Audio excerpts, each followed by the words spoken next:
నమస్తే అండి. సర్పవరంలోని సత్తమ్మ తల్లి అమ్మవారు ఉన్నారనమాట అండి. ఆ అమ్మవారు సోమిశెట్టి వెంకటరాజు నాగరత్నం గారి ఇంట్లో వెలసారండి సత్తమ్మ తల్లి. వాళ్ళ ఇంట్లో నెలిసి 70 సంవత్సరాలు అవుతుందంటండి. వాళ్ళ పిల్లలు ఎవరైతే ఉన్నారో వాళ్ళు ఈ ఆషాఢ మాసంలో సారి పెట్టే కార్యక్రమం జరుపుతారనమాట అండి. వాళ్ళ అబ్బాయి సత్యానందం వరలక్ష్మి అనమాట అండి. కోడలు వరలక్ష్మి అనమాట అండి. వాళ్ళు ఈ సారి పెట్టే కార్యక్రమం జరుపుతారండి. ఆ రోజు సారి పెడుతున్నామనేసి ఈ వరలక్ష్మి గారు వాళ్ళ అమ్మాయి ఫోన్ చేశారు నాకు. ఫోన్ చేస్తే వెళ్ళానమాట అండి. వెళ్తే చాలా బాగా జరిగింది. వాళ్ళ ఇంట్లోని సలివిడి, పొంగడాలు, జాంగ్రీలు, ఇంకా రకరకాల స్వీట్లు అనమాట అండి. పసుపు కుంకుమలు, బట్టలు ఇవన్నీ కూడా అమ్మవారికి జడలో పెట్టుకుని పిన్నులతో సహా అన్నీ అమ్మవారికి ఏర్పాటు చేశారనమాట అండి. అలాగే చుట్టుపక్కల ఉన్న భక్తులు వచ్చారు. వచ్చిన తర్వాత ఈ సారి అంతా పట్టుకెళ్ళి అమ్మవారు ఉండే వాళ్ళ గృహంలోనే అమ్మవారికి ఒక రూము ఏర్పాటు చేశారనమాట అండి. ఆ పక్కనేమో అండి వీరభద్రులు కూడా ఉంటారు. వాళ్ళ విలవేల్పులు అనమాట అండి. వీరభద్రులు ఈ సత్తమ్మ తల్లి కూడా వాళ్ళ ఇంట్లో పెట్టారనమాట అండి. పెట్టి పూజా కార్యక్రమాలన్నీ జరిగిన తర్వాత చుట్టుపక్కల భక్తులు వచ్చారు కదండి. వచ్చి కొద్దిసేపు పూజలు అవి చేశారు, భజన కార్యక్రమాలు అవి చేశారు. చేసిన తర్వాత అప్పుడు గోరింటాకు సెక్షన్ అనమాట అండి.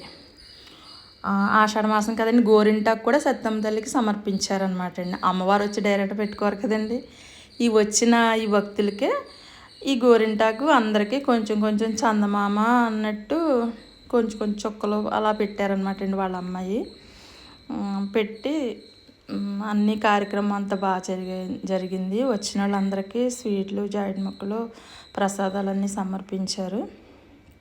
వచ్చిన వాళ్ళందరికీ ఇచ్చారనమాట అండి. ఆ రోజంతా కూడా చాలా సరదాగా గడిచిందనమాట అండి వాళ్ళ ఇంటి దగ్గర. వాళ్ళు కొత్తగా హౌస్ కట్టుకున్నారనమాట అండి.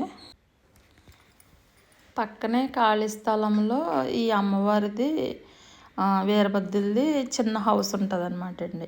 కొత్త హౌస్ పక్కనే అనమాట. ఖాళీ స్థలం ఎక్కువ ఉంటుంది. అక్కడ ఏర్పాటు చేశారనమాట అండి. ప్రతి శుక్రవారం అది కూడా భజన కార్యక్రమాలు అవి జరుగుతాయి సత్తమ్మ తల్లి గుడి దగ్గర. అలాగే సంవత్సరానికి ఒకసారి సంబరాలు అవి జరుగుతాయండి. నాకు పూర్తిగా తెలీదు. సంబరాలు జరుగుతాయి, ప్రతి సంవత్సరం అయితే జరుగుతాయి. అట్లా పేర్లు తెలియదు నాకు. చాలా బాగా జరుపుతారనమాట అండి. పండగలు చేస్తారు, పూజా కార్యక్రమాలు అవి చేస్తారు. నేనైతే లాస్ట్ వరకు ఉండలేదండి.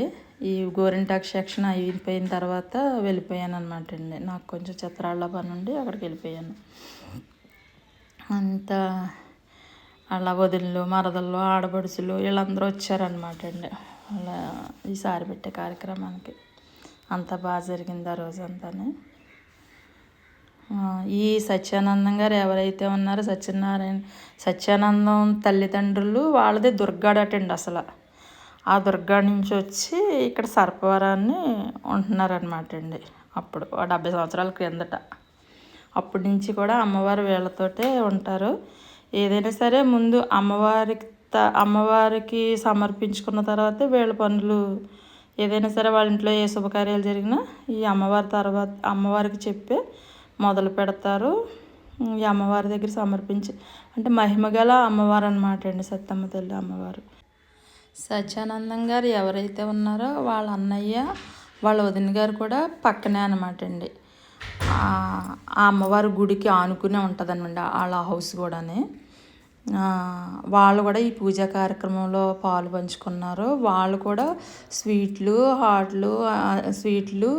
ఈ బట్టలు ఇంక ఇవన్నీ వాళ్ళు కూడా తీసుకొచ్చారనమాట అండి. వాళ్ళ కొడుకులు, కోడళ్ళు, ఇంకా వాళ్ళ బంధువులు ఉంటారు కదండి, వాళ్ళందరూ కూడా వచ్చారు. పూజ కార్యక్రమం అంతా కూడా చాలా బాగా జరిగిందండి. ఈ సత్యానందం గారు వరలక్ష్మి దంపతులకు ఒక అబ్బాయి, 2 అమ్మాయిలు అనమాట అండి. వాళ్ళు వచ్చారు. వాళ్ళ మనవలు, మొత్తం మనవలు వీళ్ళందరూ కూడా వచ్చారండి. వీళ్ళు కూడా మణిదీపవర్ణం పూజలు ఇవన్నీ కూడా చేస్తారనమాట అండి. ఎక్కడే పూజా కార్యక్రమం జరిగినా కానీ అందరూ చాలా బాగా చేస్తారనమాట, ఈ కుటుంబ సభ్యులు అందరూ కూడా.